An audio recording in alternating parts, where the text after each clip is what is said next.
Los Angeles, I'm and most Hollywood nights. She goes to California, oh, California. What you say about Los Angeles? LA got the people saying,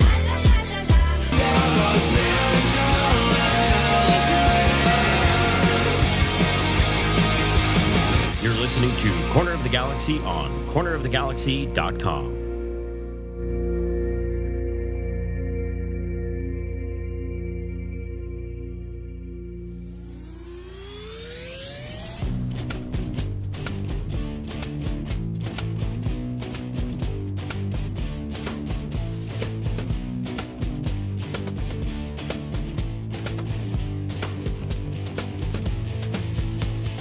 It's time for another episode of Corner of the Galaxy from the Box, the show that gets you behind the scenes of the LA Galaxy and into the minds of soccer reporters and MLS experts.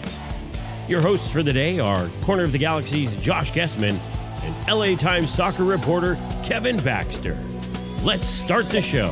Hello, everybody, and welcome to Corner of the Galaxy from the Box on cornerofthegalaxy.com. I'm your host, Josh Guesman, coming to you on a Monday, August 25th. LA Galaxy 3-0 winners over the Colorado Rapids. If you saw that lineup and you guessed that would be the final score, well, then can you predict some lottery numbers for me? I think the Powerball's up to like 750 million. I can use some of that, but we'll see how that goes.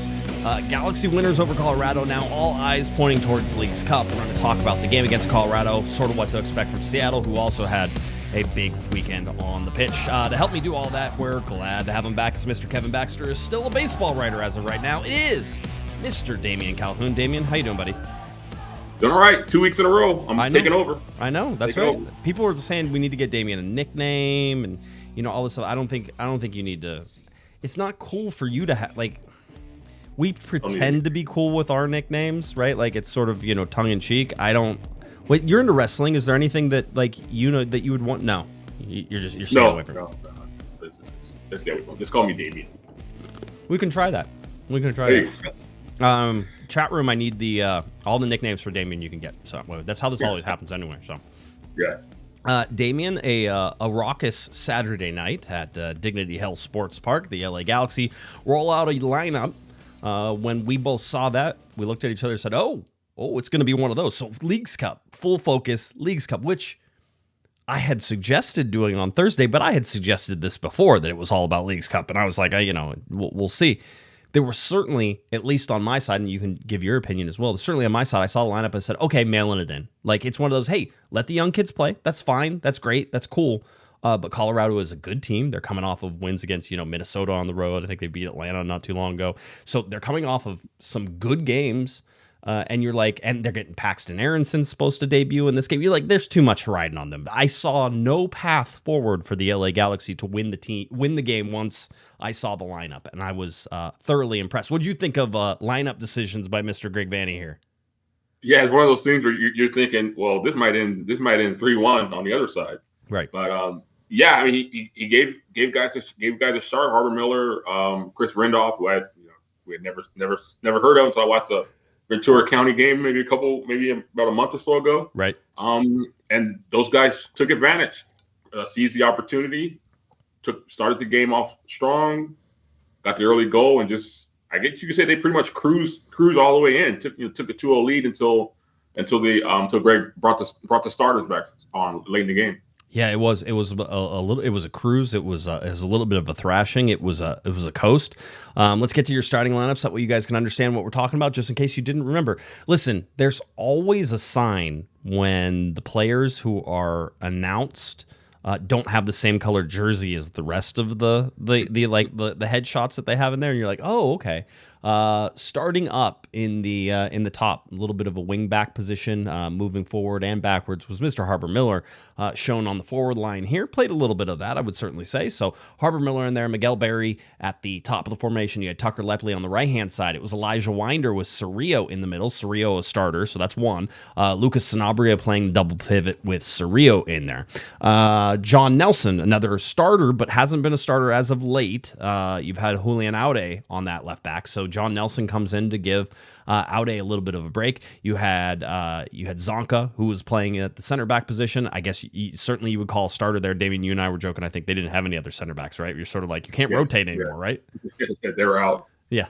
So you had Zonka back there, and then it is Chris Rindolph, and we can talk about him in a little bit. But a Ventura County guy, Greg talked about him a little bit after the game as well. Damian asked a good question about it, and so we can talk about him. Miki Imane on the right hand side. Again, we've sort of been in between these. It was Cuevas who's been starting a little bit as of late, and Yamane coming off the bench, so those two can sort of flip back and forth.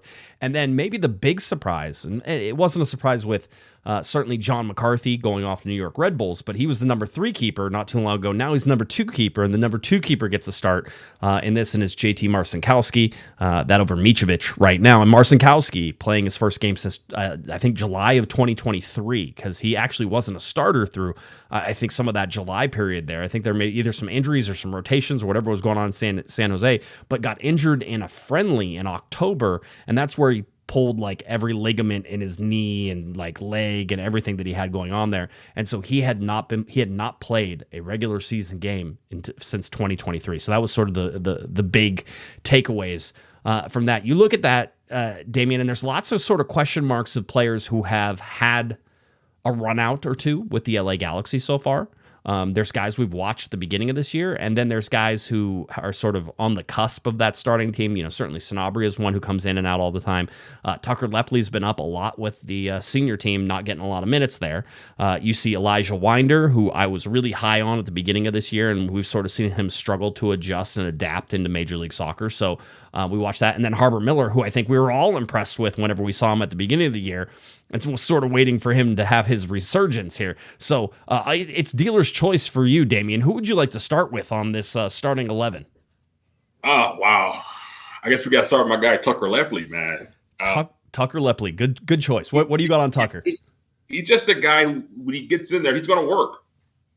He's just going to work. And, he did it again. I know Greg called him Greg said he was shifty, getting in and out. He just does a lot of work. I think he's really the only guy who sort of can like mimic sort of things that Ricky can do. Thank you for saying that. Thank you, because I say it, people think I'm crazy, but the shiftiness when Greg is suggesting that is indicative of Ricky Pooch. That's exactly who he's talking. He doesn't want to make draw the points and conclude, but we know what that was code word for kind of Ricky Pooch's. Not on the same level though. Let's be of course. Yeah. He's a little taller, maybe a little thicker too, but he works. He works, and he's one of those guys I've watched at UCLA when he was coming up, and he always works. You can go to Harbor Miller. We were impressed with him when he started back in March and April. Yep. One thing I like about that kid, his confidence level, it seems to be like off the charts, man. The kid is unbelievably confident, man. You got to run him out some more. I'm laughing because we talk. This is what we talk about. Is whenever you talk about Harbor Miller, not only the ability to do the things that he does on a professional level. Greg Vanny said afterwards, this is the level that Harbor Miller should be playing at, right? Like, and that means, hey, yeah, you can play down with Ventura County, but this is where you belong. We need to find some minutes for you. And I don't know what position that's at, Damian, because there could be a whole bunch of different positions whenever you look at what Miller can do. And Miller is versatile enough to just be able to find the game. Before we even go like too crazy on this too, I think we have to mention it. And somebody said it, but it was almost like it was a negative. Then they're sort of like, say what you will about Greg Vanny, but from the academy all the way to the top, they all play his style of soccer.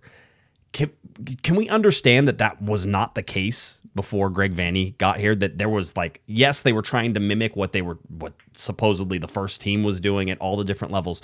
But the fact is now that you're 5 years into this, you can look back and see that from the academy who's had a lot of success recently, all the way up to Ventura County. If you watch them play, they play the same way as the first team. These clubs, they are so comfortable in those positions. And Harbor Miller comes in, no problem. I know how to play this way. I've been playing with this way with Ventura County. I was playing with this way with the academy before that.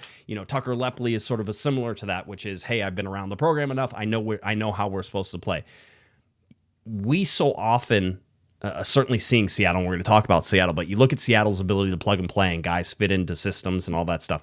It's the development of the system across the entire organization that allows this to happen. And what you saw some on Saturday night was the recognition that regardless of who you put in there, Chris Rindolph in there, Harbor Miller, Tucker Lepley, any of the Elijah Winder even, they know the system, they know how to play the system. And Harbor Miller knows that system and knows how to exploit that system. It doesn't matter where you put him on the field. He's one of those guys who just sort of knows where he's supposed to be whenever he's supposed to be there.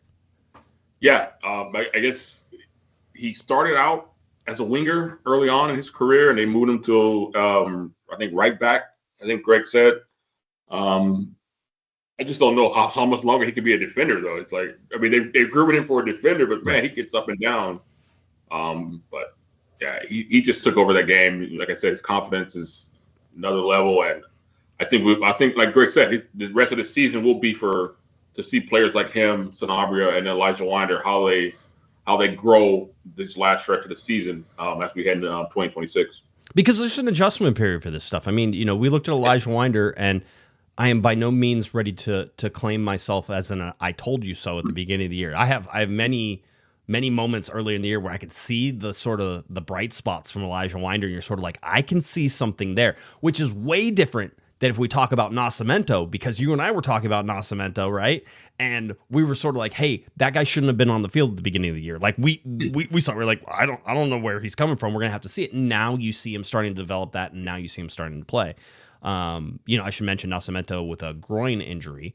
Greg said it didn't seem very bad, but I get the feeling that he's not going to be available for Seattle. That was just that.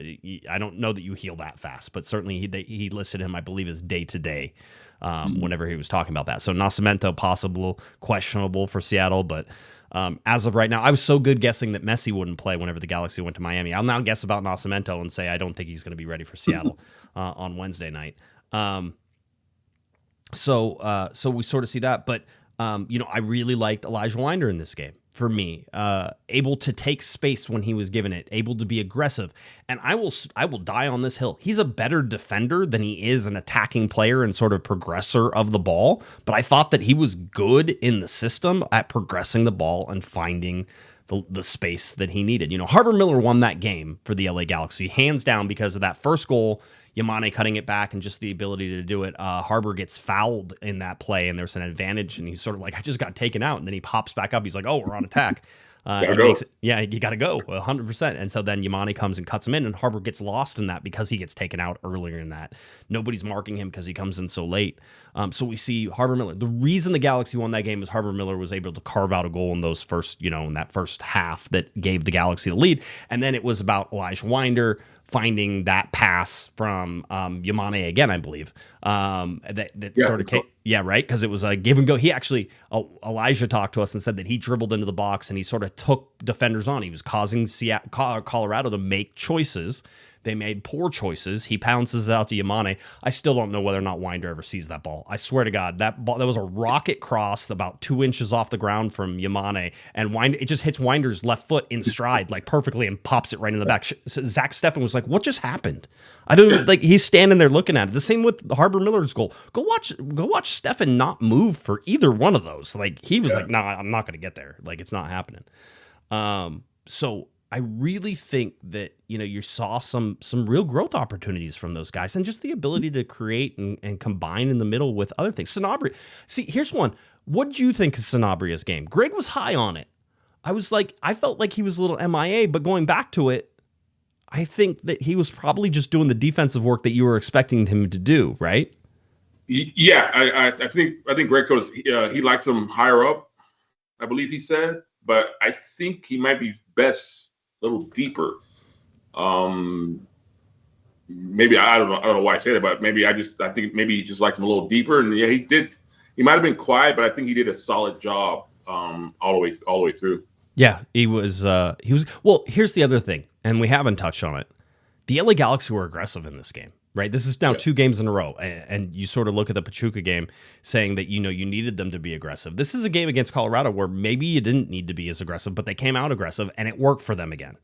I thought that they were aggressive closing down space. They were aggressive into tackles. They weren't afraid to foul in places, and I just think that that's just not the mindset that we've seen from this LA Galaxy team this year. I mean, they're very much a team that gets fouled a lot, but doesn't necessarily dish out any of the stuff. And I think that they play better when they're more aggressive. And when they're more aggressive, Sanabria plays more aggressive, which is when he's better, right? Yeah. So that's sort of how I look at that. It's interesting to me to sort of see like how the LA Galaxy came out. The other flip side of that, and I think we'd be stupid if we didn't mention it, is Colorado saw this lineup. First of all, Colorado's coming to last place LA Galaxy, and they're like, we're going to beat this team. Like, we got this, no problem. Paxton Aaronson's coming on. Like, we're good. We're feeling good. We're looking good. Chris Armas likes us right now. He's not yelling at us so much, the whole deal. Like, we're going to be okay. And then they saw the lineup that the Galaxy put out, and they're like, oh, we don't even have to try that hard. Oh, this is great. This is great. I'm glad we came all the way to Dignity Health Sports Park to play. I thought this might be a little more difficult, but now it's going to be super easy. That's when the game was lost. 100%. Yeah. You cannot tell me that Colorado played well. Don't gaslight yourself, Galaxy fans, into thinking that Colorado was any sort of, opposition for the LA Galaxy on that night. They took themselves out of that game. Again, thanks to Harbor Miller and the early goal, they took themselves out of that game way faster than I expected them to. And that's just an MLS oversight, right? That's when a not very good team, Damian, goes against a team that's struggling, and they're sort of like, oh, we got this, no problem. We can cruise through this. There's no cruise in Major League Soccer, especially whenever you get the young guys out there.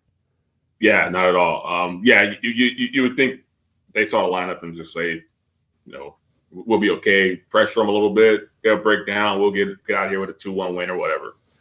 Just didn't work that way.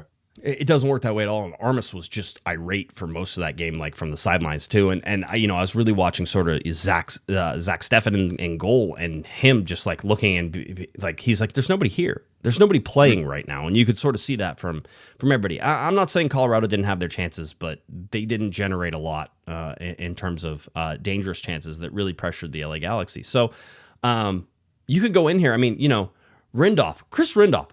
We never heard of the guy, right? That's not it's not a knock. Never heard of a guy, but this is a guy who has a little bit of a history. He came from a different academy, right? I think he was signed through the Sporting Kansas City. Yes. Drafted by Sporting Kansas City. I think in last year's draft, 2023 draft, I believe. Okay. Then how the draft goes. You get drafted, you don't stick, you look for other places. He ended up at Ventura County. Greg said they like to have one sort of like veteran defender. He's only 23. He's not really a veteran, right. But when he's with 16, 17-year-olds on Ventura County, they liked his presence with that group. And he was steady all night long. I mean, it wouldn't. I don't think it would surprise me if he's playing Wednesday. Yeah. It would not surprise me. I don't think he will, but right. It wouldn't surprise me if he is. Well, I mean, we've talked about there's no center back depth for the LA Galaxy. You basically have Zonka and you have Yoshida, and then you go down to Zavaleta at that point, right? I mean, that's sort of where you're at. He wasn't on the roster.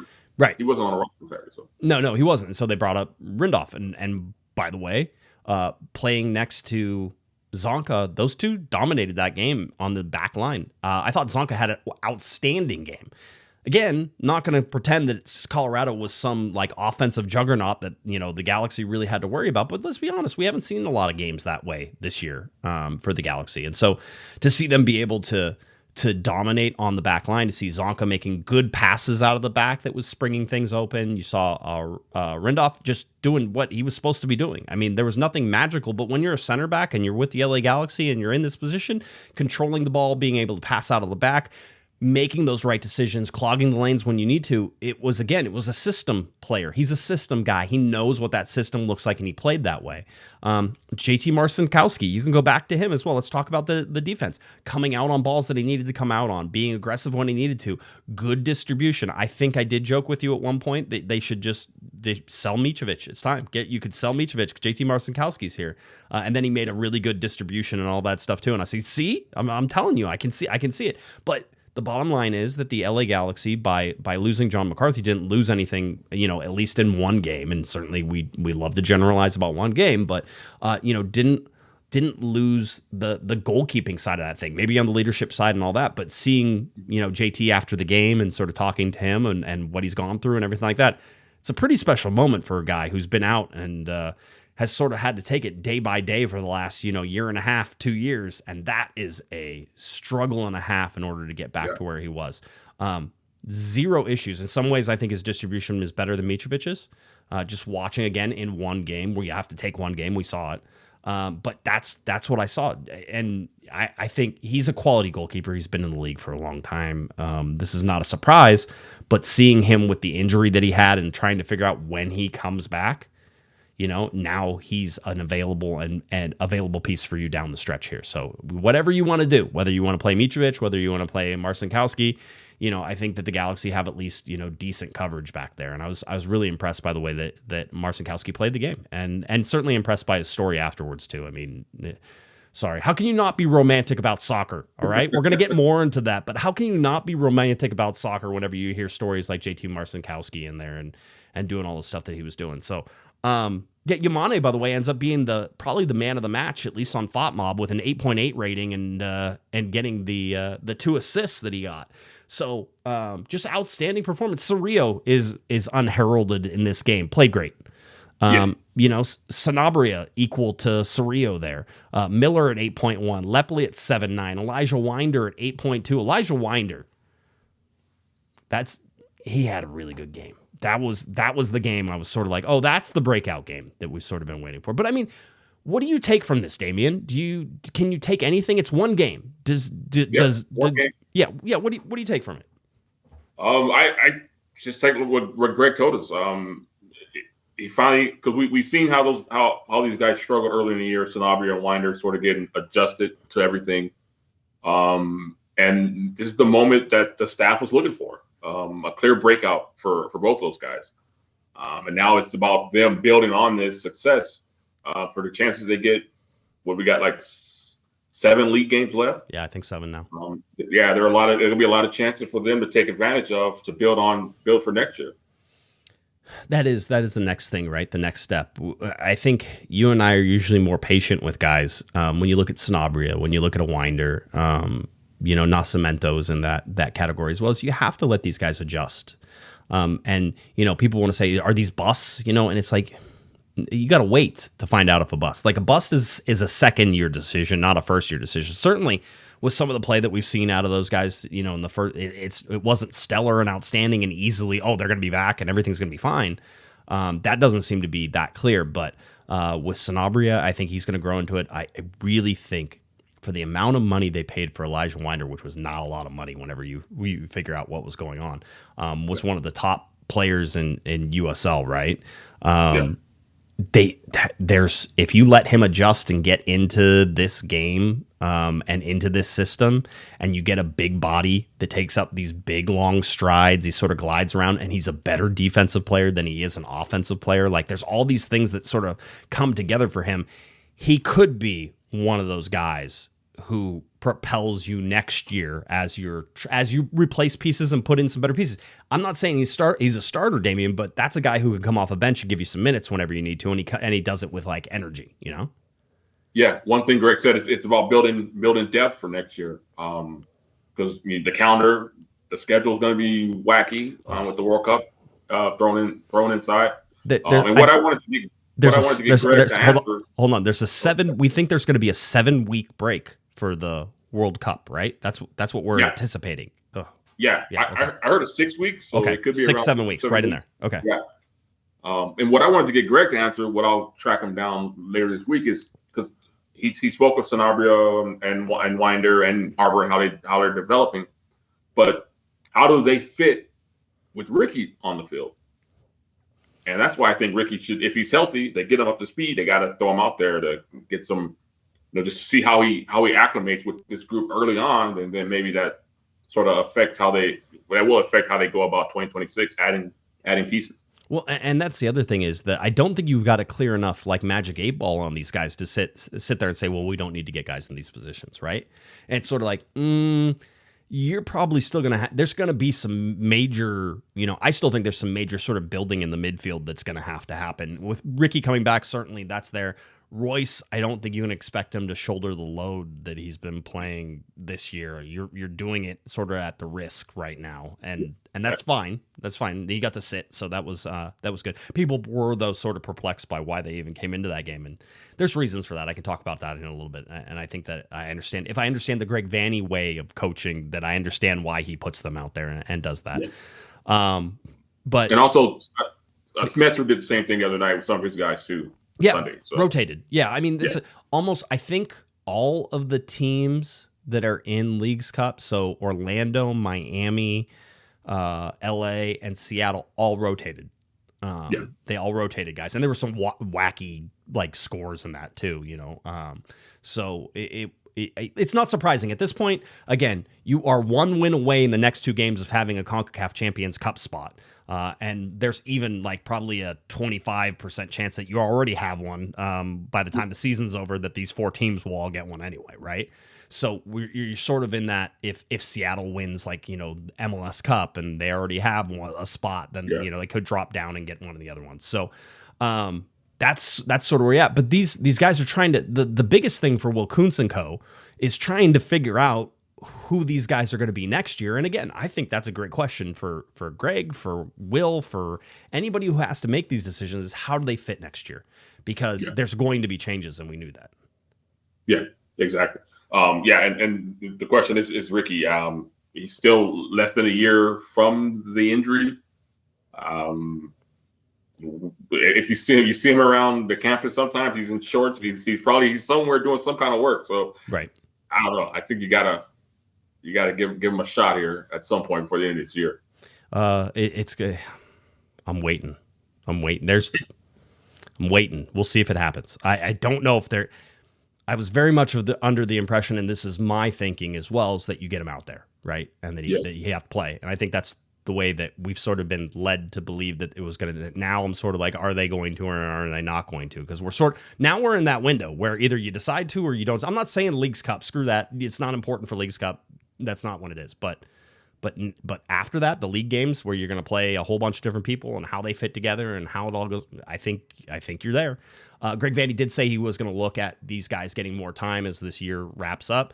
I mean, it was the first sort of, I think, real admission of the league is over, right? And that's fine. Like I want you to pretend for as long as you want to pretend. DC United did get eliminated from postseason. I didn't see that yet. Yes, so they're the first ones eliminated from postseason, and I believe it was San Diego was the first one to clinch postseason play. So we're not too far away from the Galaxy getting the little E next to them as well, and they're all the way down there. So it could come as much as in the next couple weeks. Although there's Leagues Cup in the next two games, Wednesday and Saturday.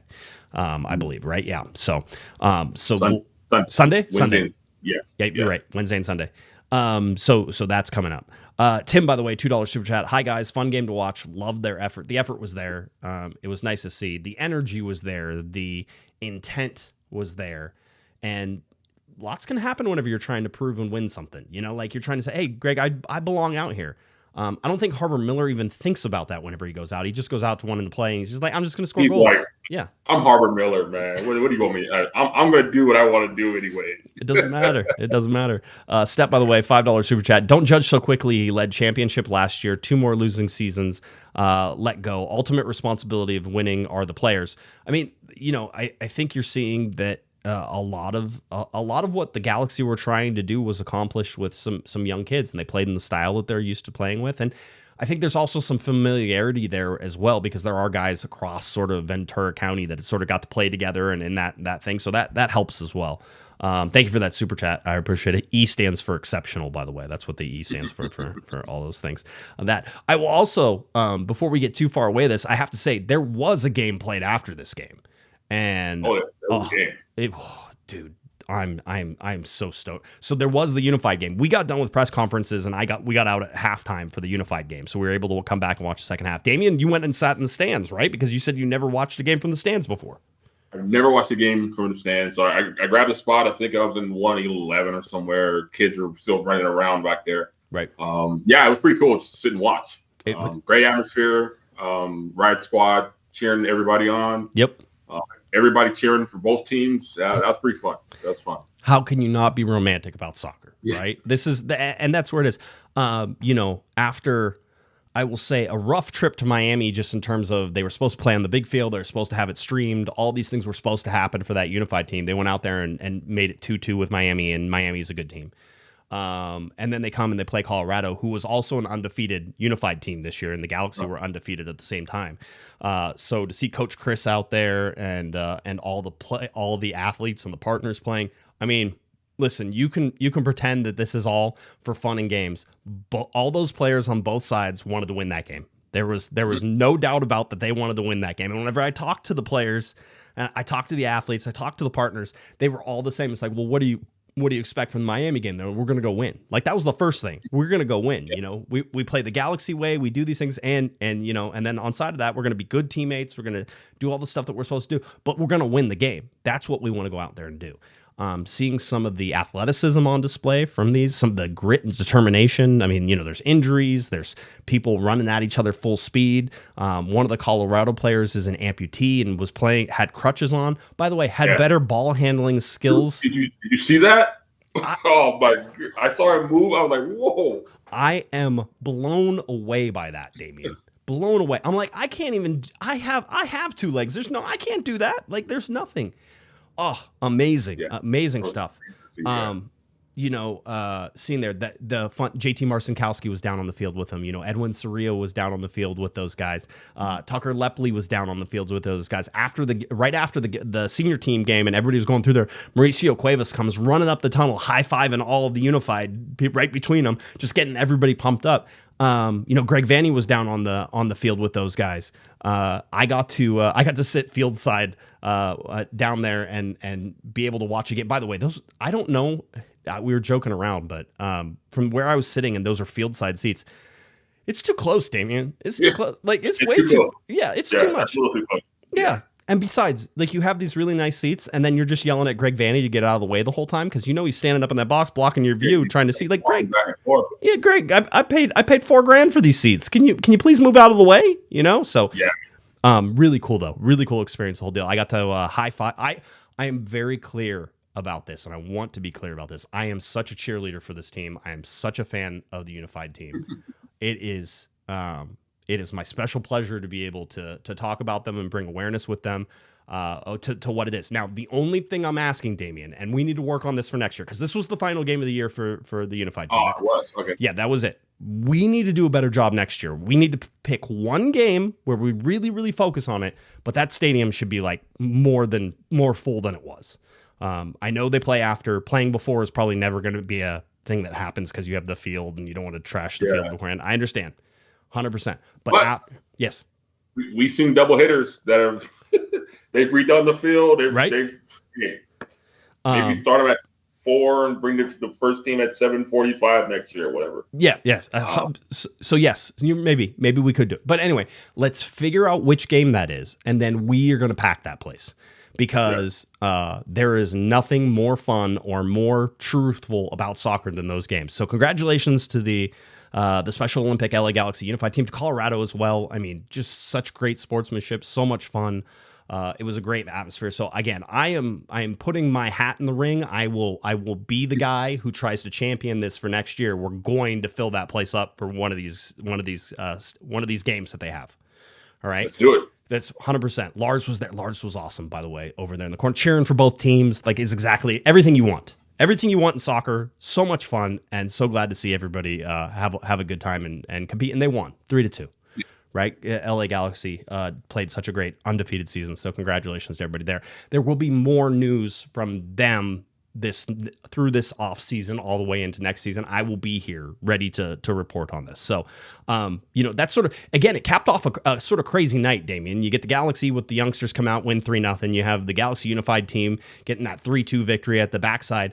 Everything, though, now is pointed towards Leagues Cup. And we know Seattle, 5-2 winners over Sporting Kansas City with a heavily rotated lineup, right? We know all of these things are sort of pointing in that direction. They have to be, because we can look, Damian, at the standings, right? And we can look and see, DC United at 21 points is eliminated, right? Philadelphia up top with 54 points. We can go in the Western Conference, the Galaxy at 19 points. Listen, that the win, Damian, was one of their bigger sort of jumps. Now just 2 points behind St. Louis for the worst record there in the Western Conference, but also in that general supporters shield / wooden cup race, the LA Galaxy not just 2 points behind with a game in hand on DC United at 19 points and 21 points for them and 21 points for St. Louis. There is still a chance for the Galaxy to try to move away from that wooden spoon. It's because I don't think you want to win a Leagues Cup trophy and a Campeones Cup trophy and have a wooden spoon, right? Or you lose a Leagues Cup trophy, you lose a Campeones Cup, and you win the wooden spoon, right? There's ways that this could go bad. And that's not where you want to be. Have an MLS Cup trophy and then wooden spoon back to back. You don't want to do that either. That sounds but it's kind of impressive though. On the bad side. That's poorly impressive. Oh, it is something. It is something. It'll be another one of those things that in 17 years covering the LA Galaxy, I can say, yep, I was there for that. I remember that. Didn't understand it the whole season. Didn't understand the way it went, but all of those things were sort of there. By the way, Miki Amane makes the MLS team of the match day for his 2 assists that he had on the night. It was Maya Yoshida's birthday today, so the old man gets a little bit older in that particular case. Maya Yoshida, who's expected to be fully available for Seattle on Wednesday, although we do have a match day -1 press conference tomorrow to sort of get fully updated on everybody and everything that's going on there. Galaxy schedule coming up. You have the Galaxy playing Seattle. Really, that's all you really need to know about. But the Galaxy coming up on Wednesday, playing Seattle, last game of August. Everything else got moved. It shouldn't be the last game of August because I think there's one more on the 31st, if I'm correct, with that third place game or the first place game, one of those. But the Galaxy host all of that. Then it's off to September, where the Galaxy will go to Houston, where that's that makeup game that they had. So they'll have that one. Then they have to go to Seattle. Just all Seattle. It's just Seattle all the time. Which may or may not be good for the LA Galaxy. I'm thinking right now it's probably not good. So then it is hosting Cincinnati. It's hosting Kansas City. And then we get to the last month. You have the Campeones Cup, and then it's away to Dallas, home to Dallas. There's that makeup game. The Dallas game got moved at the end of the month to 10-11. So it's away to Dallas and home to Dallas. And then you have the LA Galaxy's final game on Fan Appreciation Day, of course, on October 18th when the LA Galaxy take on Minnesota. So that is the rest of the schedule for the LA Galaxy. But, Damian, this team coming up, LA Galaxy in Seattle, 7:45 is your start time. I imagine we're going to start right around 8 p.m. is my guess. Don't listen to it when it says kickoff at 7:45. That's not true. So that's never going to happen. That's never going to happen. So I imagine around 8 is probably going to be the lead-in. As we mentioned, Seattle, Damian, 5-2 winners over the weekend with a rotated squad. I mean, I see, Musovski in there, which was a starter, but will not be available to play in the LA Galaxy's game when they take them on Wednesday because he got a red card in the previous game in Puebla. So he's out. But you have Roldan in there, Christian Roldan. He's there. Stefan Fry is sort of coming back into the goalkeeping spot, although I still expect that they're still rotating on that. So you had I think Yamar was playing, but other than that, there's not a ton of starters. How many did you think that they rotated? They said they did like 7 or something like that. I read somewhere they said they made 8 changes. Could be, absolutely could be. So we'll have to watch that. But I mean, let's talk about Seattle. We just saw them. They ran over the LA Galaxy 4-0. It was a complete shellacking. As much as the LA Galaxy dominated against Colorado, Seattle did that to them in spades in the 4-0 win. I'm not even sure Seattle ever broke a sweat in that game. But what do we expect to see from the Seattle? It can't be the same, right? It's not another 4-0 win because those things usually don't happen and it's in a different situation, right? Yeah, sometimes. Sometimes, yeah, right? Yeah, but I don't see another 4-0 game. That's because going back to that game earlier this month. I forgot what stretch it was, but it was in a pretty tight, pretty busy stretch. Galaxy just looked flat from the beginning. Never found their energy in that game, and Seattle just dominated them. And that's why you rotate guys against Colorado to have them fresh for this game here. I don't see another 4-0 game. I see it's going to be a tough one, of course, because it's Seattle. Every time you play them, it's going to be tough. It's going to be a battle. Is it? We have another game against Seattle that's sort of a good, moniker for this, which is, looking at the Western Conference semifinal last year. Obviously, the one that Ricky Puig got injured in and tore the ACL. And so we see that game. And if you remember that game, that was a stalemate. That was a 0-0 game.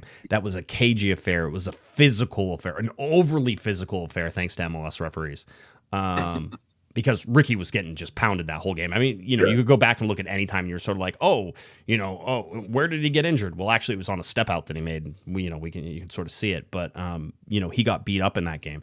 So I think that if you're asking whether or not it's going to be more like the 4-0, like on the spectrum of the 4-0 Seattle shellacking of the LA Galaxy or the 1-0 loss to Western Conference, it sits somewhere in the middle because the LA Galaxy are not the same team that they were in that Western Conference semifinal. I think Seattle, out of all the teams that are left right now, is probably the best one from top to bottom. They've had injuries, but they rotate through them and they seem good. They're on a good streak. Miami's too streaky for me, hit and miss. I'm not saying Miami can't win Leagues Cup. They absolutely can, right? Orlando could be sneaky with it too. We were sort of joking around. It's like, the LA Galaxy will either host a final against Miami or a third place game against Miami, right? Like it could be either of those whenever you look at it. But you look at what you get, and for me, that's the sort of the spectrum. Is it's going to be close to that 1-0. Now, that doesn't mean I think it's going to be 1-0. I actually probably think it's going to probably be a 2-1 game. In my mind, I don't know which way that falls because there's going to be a mistake or three in this game, and when those mistakes come, Seattle is probably the most ruthless in the league of making you pay for them. But the LA Galaxy have this offensive windup that they tend to sometimes get into where they can score a lot of goals and do a lot of things and use their speed, and sometimes they catch teams off guard. Harder to catch Seattle off guard. Yeah. But this is a biggest game of the season, biggest game of 2025 until the next game, possibly, right? Even if it's the biggest game of the season and the LA Galaxy lose this one, the next one would still be the biggest game of the season trying to get that CONCACAF Champions Cup spot. You're going to see rested players, Marco Royce and Joseph Painsil and Gabriel Peck all sort of coming on at the end of that game. And in Greg Vanny's mind, it's about keeping, cohesiveness and trying to make sure those guys are still in sort of that game mentality ready for Seattle. Doesn't want to just shut them down completely and not play any games, but get them in there. And by the way, get them in there at a point where you could see the LA Galaxy, like give them confidence, right? Like, Peck goes in there and gets the goal and does all that stuff, but Joseph Painsil was running. Those guys are going to be living high off of that confidence for the rest of the week, all the way until Wednesday. So, not playing them certainly was an option just to give them the complete break, but getting them in the game and letting them be part of it. No injuries. They're good. It's just a little run out from them. They're used to it at this point. The cadence is quick right now, and it has been in the season where they're used to playing midweek, weekend, and you kind of don't want to screw that up too much without allowing them to overexert themselves too much. So that's sort of what I saw from the LA Galaxy and that side of things. Do you see more of? I mean, is there any view on the game that you have from Seattle that could this end up 7-0 Seattle? No, I don't think so. It's one of the things. I mean, they're so strong. They're so strong in the back with Yamar, Nuhu. He's real physical with Peck and Payne. So that's a good matchup to watch. How does he handle? How do they attack each other there? I think if the Galaxy can get on the board early and dictate the game, draw Seattle out a little bit. Maybe they can find a way to get a 2-goal lead, but against them, that might be the worst lead in soccer, 2-0 against Seattle. It's gonna be tough all the way through. I don't want to say PKs, but you just never know.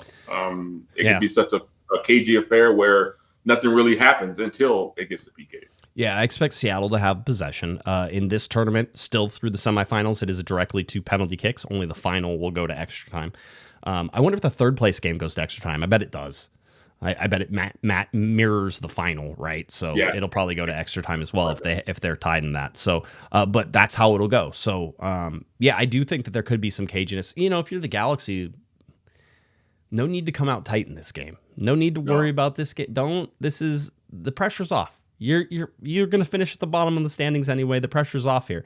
And I think that instead of being like, this is your only chance to win a trophy, it's more of, this is your opportunity to not have such a crappy season. You only had to do it for like 8 games, right? You only had to pay attention for 8 games this year. You can book those vacations in December and November, Galaxy fans, right? You're all set. You're good to go. You know you're not going to have a game in those times. You can go. Not like last year where we're rearranging travel schedules and trying to figure out where you're going to be. And, you know, my wife was like, do you have a game? Yeah, there's another game because they won again, you know, that type of thing.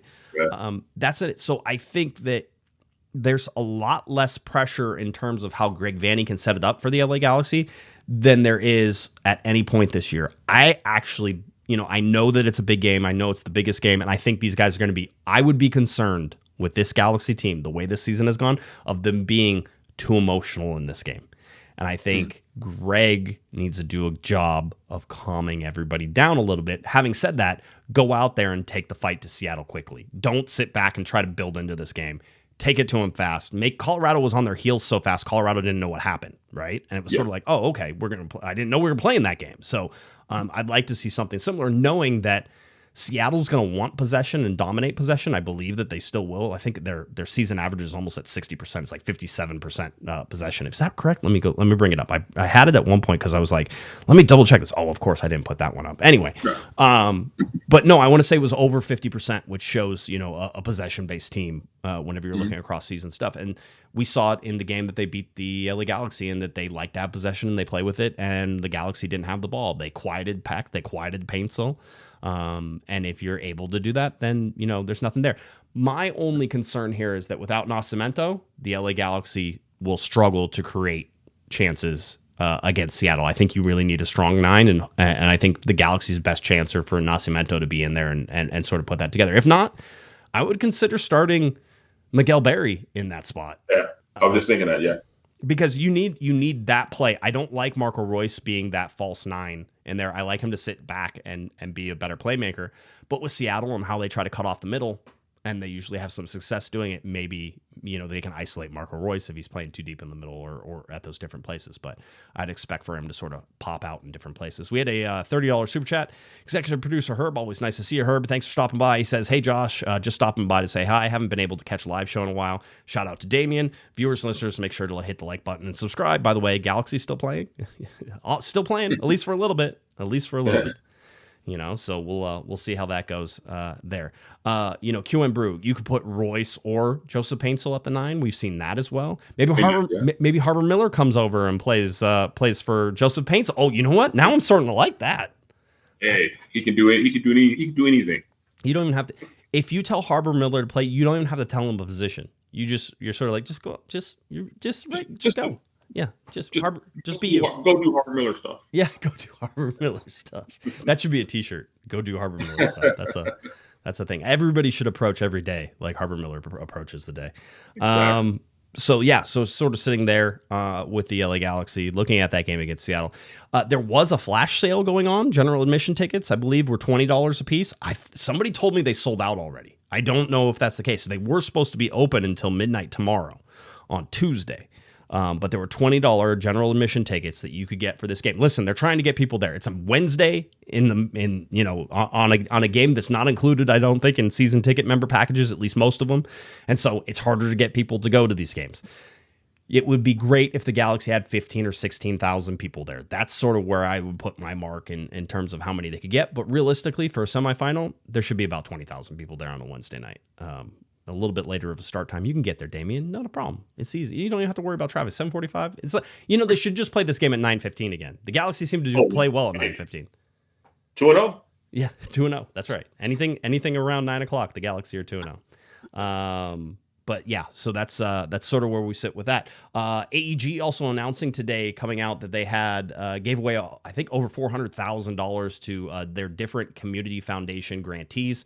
Some of those were in Los Angeles as well, and that doesn't count the LA Galaxy Foundation and the the other things that the LA Galaxy do in terms of donations through that. So, but a lot of those were nominated by LA Galaxy employees for those foundations to go to. So that happened today. I'm trying to think of what else. I wanted to talk about this. Marco Royce looking for Ruben Ramos Jr. This is one of my favorite parts of the whole thing. So Marco Royce comes on, Gabriel Peck gets the third goal, Ruben Ramos Jr. comes out, and then Marco Royce, you can see him doing it. Everybody knows he's doing it. He was looking for Ruben to try to get him a goal, right? That was all he was trying to do. Every time Royce got the ball, he would turn and look and be like, hey, where's Ruben Ramos Jr.? Oh, there he is. Let me pass it to him and try to get him a goal. I don't know what that says or what that does. People were upset. I saw people tweeting at me they're like, well, he needs to pass the ball the other direction. No. What he was trying to do is get Ruben Ramos Jr. a goal and set that kid's career on fire, right? Yeah. And I just think that whenever if you're Ruben, right, and you're like, Marco Royce is playing with me right now, and he's trying to look for me. He's trying to get me the ball. I mean, I'd pee my pants if that happened. I just you can't put me in that situation, right? So it doesn't. Ruben Ramos is not as he's a very confident kid too. Not as talkative as Harbor Miller, right? But he can do some things. He can do. He's next on my list of let's watch this kid, because I think he's going to be one of those that plays really well. So, yeah, I think we're almost sort of there. The academies usually take 4 to 6 years to really start producing things, and in that time, we've seen, the Julian Araujo's, we've seen, Efrain Alvarez, which even though he wasn't a great player for the LA Galaxy, turned them into money and did everything else whenever he got sold now twice. The Aaron Bibu and that type of thing. I don't know that you get Gank coming in all the time, offering $2 million for an Aaron Bibu, but the Galaxy. Yeah. And also Jonathan Perez. Perez? $1.8 million for Jonathan Perez. That's a pretty impressive number. That's a big number. Oh, there was something. More info on John McCarthy deal, because we're still trying to figure that out. Damian, yeah, you were there. You saw it. You made my head spin. I try my best to give you guys accurate information on these deals so I can understand it. I am about to give you information that I can only generalize, right? Yeah, I know. I can only generalize because I still don't understand it. All right, I'm working on it. We'll get it eventually. So when John McCarthy goes to New York Red Bulls, the Red Bulls have to pull off some roster mechanism math in order to get McCarthy on the roster, because they probably don't have the cap space for it, right? And so they're going to do some little magic things. Plus, they're going to do stuff that's going to help them next year for cap space as well. One of the things that happened during the trade was that John McCarthy was given an extension. Now, whether that was extended by the Galaxy or the New York Red Bulls or somewhere in between, because remember, this is a league that owns players' contracts as well. So I don't even know how it all works, okay? I can't even tell you. But there was an extension made at the time of the trade, from my understanding. Damian was in the room when he heard this, so he can at least nod and say yes, that sounds correct. Right. Then there is the salary. I believe, and I think I had it wrong at one point, but McCarthy's about $460 something on salary total for his annual salary. There's a report out of the Red Bulls on the Red Bulls side that the LA Galaxy are picking up about $400,000 worth of salary. There is, in some ways, that I think that also is combined both from this year and next year and how it works, right? But from my understanding, what happens is this zeroes out more than anything. And that's all I can sort of tell you about, is that the Galaxy will be paying X number for this year, X number for next year because of the extension and how it goes. But in terms of what they pay next year, they get back, and it helps them with cap space and everything else that is going on as well.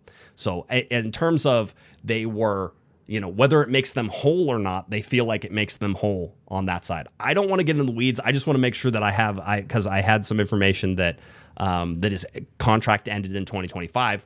We now know it's 2026, but it got extended at the time of the deal in order for all of this to happen. It was kind of like, it was one of those sign and trades, right? that they do in the NBA all the time, right? That's kind of like it feels like. It's like, okay, we're going to sign you to an extension, and then we're going to trade you because it makes sense on the salary cap. So not that you guys need to get in the weeds on this.